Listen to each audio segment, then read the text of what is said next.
এই রমজানের ব্যস্ততার কারণে ভিডিও করা হয় না, তাই প্রতিদিন ভিডিও দিতে পারতেছি না। তো আজকে রমজানের একটা দিনের ভিডিও আমি অনেক কষ্ট করে নিয়েছিলাম, আপনাদের সাথে শেয়ার করতে চলে আসলাম। তো সকাল থেকে শুরু করি।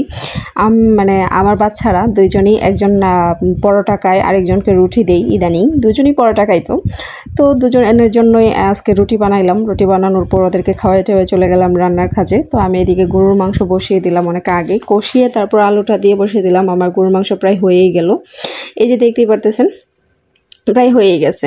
আর এইদিকে আমি বেগুন, আলু, টমেটো দিয়ে রুই মাছ রান্না করেছিলাম। রুই মাছের তরকারি প্রায় হয়েই গেছে। আসলে ওরকমভাবে রেসিপিগুলা বা কিভাবে রান্না করলাম সেটা শেয়ার করতে পারলাম না, জাস্ট হালকা হালকা একটু একটু শেয়ার করলাম আর কি আপনাদের সাথে, সময়ের অভাবে। তো যাই হোক, এদিকে আমার তরকারিটা প্রায় হয়েই গেল, দেখতেই পারতেছেন। আর এদিকে আমি ডাল বসিয়ে দিয়েছিলাম, এই যে ডাল সিদ্ধ হয়ে গেছে। আর সাথেই বসিয়ে দিয়েছিলাম ভাত রাইস কুকারে। তো সবগুলাই আমি একসাথেই বসিয়েছিলাম, দুইটা গ্যাসের আর একটা ইন্ডাকশান, একটা রাইস কুকার।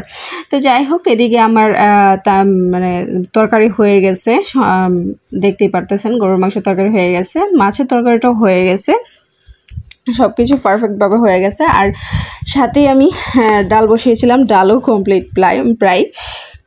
তারপর ভাতও কমপ্লিট। তারপরে চলে যাই ইফতারি রান্নাতে।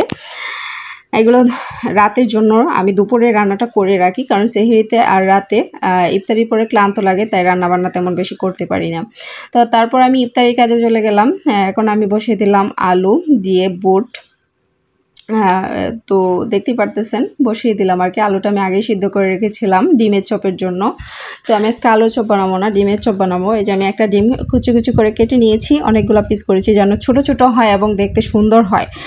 একেবারে মোটা মোটা করলে আমার কাছে কেমন জানি লাগে, দেখার সৌন্দর্য থাকে না আর কি।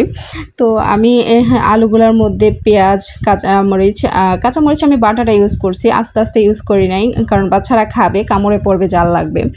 তো আমি লবণ সব কিছু মিক্স করে ডিমের চপটা বানিয়ে নিলাম, এই যে দেখতে পারতেছেন। আর পাশে আমি পেঁয়াজুর জন্য পেঁয়াজুটা রেডি করে রেখেছি, পরে ভাজবো। আর বেগুনিও রেডি করে রেখেছিলাম, এই যে দেখতে পারতেছেন বেগুনিও প্রায় বাজাই হয়ে যাচ্ছে।